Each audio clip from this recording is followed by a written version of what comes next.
RGU और MCU कैसे करते हैं, क्या होता है और क्यों किया जाता है, कैसे करा जाता है, कैसे उसको पढ़ा जाता है, कैसे उससे इंफॉर्मेशन निकाली जाती है, कब सिर्फ आरजीयू ज़रूरत पड़ता है, कब एमसीयू भी ज़रूरत पड़ता है, एमसीयू आरजीयू के ऊपर क्या इंफॉर्मेशन नई ऐड करता है। ये सब बातों के बारे में थोड़ा थोड़ा अंदर थोड़ा डिटेल्स में जाते हैं। तो हम जब भी मूत्र मार्ग का संकुचन यानी कि स्ट्रक्चर यूरिन यूरिथ्रा का जब भी एक्सपेक्ट करते हैं, तब ये एक प्रमुख इन्वेस्टिगेशन है कि हम आरजीयू या आरजीयू एमसीयू करके उसको देखें। तो आरजीयू एमसीयू का मतलब ये है कि उससे हम डायग्नोसिस भी बनाते हैं, कंफर्म करते हैं, और साथ साथ में हमें उससे स्ट्रक्चर की पूरी एक्सटेंट यानी कि कहाँ से लेकर कहाँ तक है, कितना बड़ा है, कितना पतला है, रास्ता कितना पतला है, ताकि हमें इतनी इन्फॉर्मेशन मिल जाए कि हम उससे ट्रीटमेंट भी डिसाइड कर पाएँ। ये हमारा ध्येय और एम होना चाहिए जब हम आरजीयू एमसीयू के लिए लिखते हैं या करते हैं। ऐसी डाई ब्लैडर में भरी जाती है या यूरिन के रास्ते में भरी जाती है कि जो एक्सरे में दिखाई दे रही है, उस डाई को एक्सरे में लेते हैं तो फिर हमें स्ट्रक्चर की एक्सटेंट पता पड़ती है। यदि वो प्राकृतिक तरीके से आ रही है यानी कि ऊपर से नीचे, तो उसको एमसीयू बोलते हैं। यदि प्राकृतिक रास्ते के विपरीत हम डाल रहे हैं यानी कि नीचे से ऊपर डाल रहे हैं, तो उसको हम रेट्रोग्रेड यूरिथ्रोग्राम यानी आरजीओ बोलते हैं। इससे पहले कि हम थोड़ा सा आगे बढ़ें, सबसे पहले हम मेल यूरिथ्रा के पार्ट्स को थोड़ा देख लेते हैं। तो मेल की यूरिथ्रा अगर देखें तो ब्लैडर से लेके बाहर तक जो यूरिन का रास्ता है, इसका एक अग्रिम पार्ट है और एक पीछे वाला पार्ट है यानी अंतिम पार्ट। इसको पोस्टीरियर यूरिथ्रा कहते हैं। ये जो ब्लू वाला दिखाई दे रहा है, इसको एंटीरियर यूरिथ्रा कहते हैं। तो स्ट्रक्चर सारे जो होते हैं वो जनरली एंटीरियर यूरिथ्रा में ही होते हैं, अनटिल अनलेस प्रोस्टेट का कोई ऑपरेशन हो तभी हुआ हो, तब फिर इस भाग में भी स्ट्रक्चर आ जाते हैं। अदरवाइज जनरली स्ट्रक्चर यहाँ रहते हैं। दूसरा, इस भाग में पोस्टीरियर वाले भाग में स्ट्रक्चर आने का चांस तब भी होता है जबकि पेल्विक फ्रैक्चर इंजरी हुई हो, कि जो एक्चुअल पेनिस वाला पार्ट है जिसको पेंडुलर यूरिथ्रा बोलते हैं, जो कि मूव कर सकता है, अलग अलग पोजीशन में मूव किया जा सकता है। जबकि ये जो है ये फिक्स्ड पार्ट है यूरिथ्रा का, ये कभी भी मूव नहीं करेगा। तो जो फिक्स्ड पार्ट होता है इसको बल्बर यूरिथ्रा बोलते हैं और इसको पेनाइल यूरिथ्रा बोलते हैं। तो दोनों के स्ट्रक्चर पहचानने इसलिए भी ज़रूरी है क्योंकि बल्बर यूरिथ्रा में स्ट्रक्चर जानी कि फिक्स्ड पोर्शन में स्ट्रक्चर ज़्यादा कॉमन है और पेनाइल पोर्शन में कम कॉमन है। दूसरी बात ये कि दोनों में ट्रीटमेंट में भी थोड़ा थोड़ा अंतर है और दोनों में ट्रीटमेंट सक्सेस का भी फ़र्क है। हम आरजू करते कैसे हैं? यदि हम सबसे पहले हमको पेशेंट का यूरिन का में इन्फेक्शन ना हो, या इन्फेक्शन है तो हमें उसको एंटीबायोटिक का कवर देना होता है, कवर रखते हैं।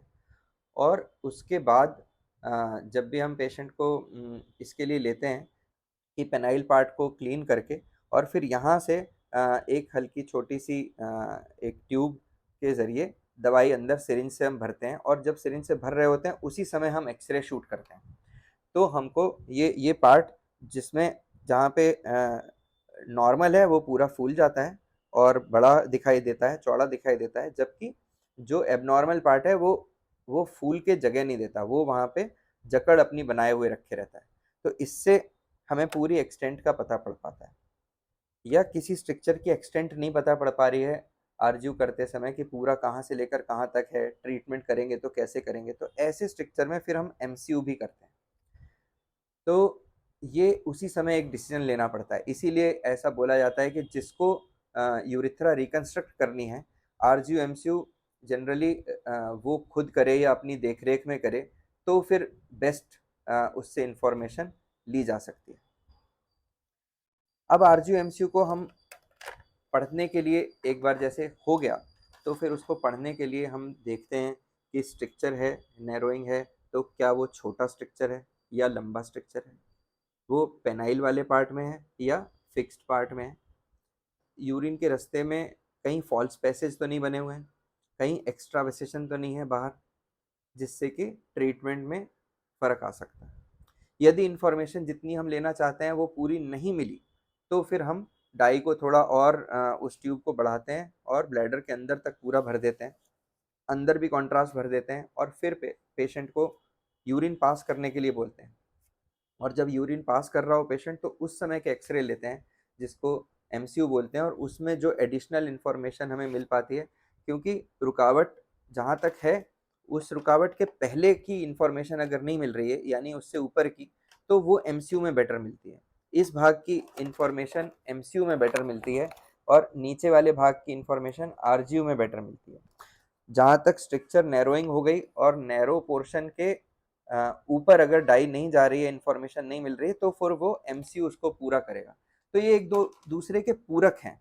यदि पूरी जानकारी आरजीयू में ना मिल सकी, तो फिर एमसीयू करा के उसको दोनों एक दूसरे के पूरक हैं, तब जानकारी पूरी हो जाती है।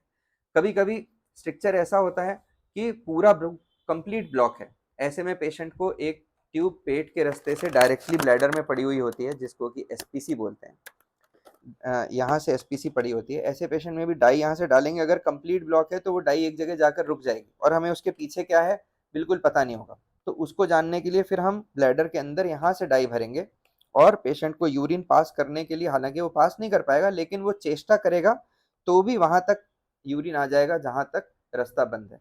तो इन दोनों की इंफॉर्मेशन को कंबाइन करके हम अपना निर्णय ले सकते हैं कि हमको आगे उसमें करना कैसे है, गैप कितना बड़ा है, उसका करना क्या है। खास तौर से जब जब पेल्विक फ्रैक्चर कभी चोट लगने के बाद उसके साथ में यूरिन के रास्ते की इंजरी हुई है, क्षति हुई है, तब खास तौर से ये इम्पोर्टेंट होता है, क्योंकि उसमें रास्ता पूरा टूट के अलग हो जाता है। और जब अलग हो जाता है तो फिर उसकी इंफॉर्मेशन इन दोनों एक्सरे को मिलाकर ही पूरी हो पाती है।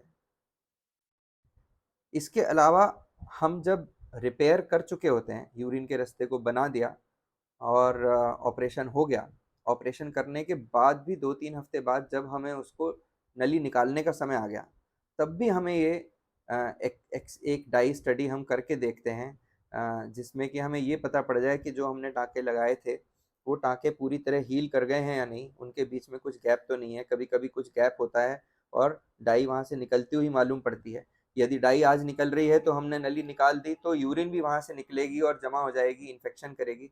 इसलिए फिर हम ऐसी स्थिति में हमें कैथेटर को थोड़ा दिन और रखना पड़ता है। तो उसको हम लोग पोस्ट ऑपरेटिव डाई स्टडी बोलते हैं। तो स्ट्रक्चर में इस तरीके से हम आरजीयू एमसीयू करके और फिर उससे जो भी इंफॉर्मेशन लेनी होती है वो लेते हैं।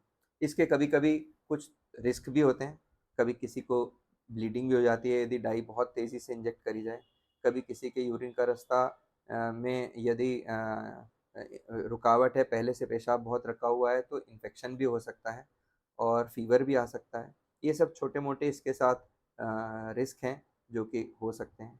सब लोगों को बहुत ये चिंता रहती है कि क्या ये पेनफुल होता है आरजीयू एमसीयू करना?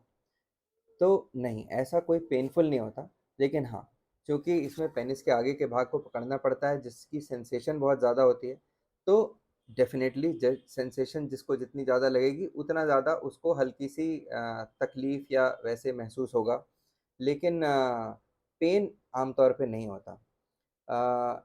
एमसीयू करते समय डाई डालने के लिए थोड़ा कैथेटर को अंदर तक मूव करना पड़ता है, उसमें थोड़ा पेन हो सकता है, लेकिन उसमें भी हम लोग पहले पेशाब के रास्ते को सुन्न करने के लिए दवा ज़्यादा डाल देते हैं, तो पेनफुल ज़्यादा नहीं होता।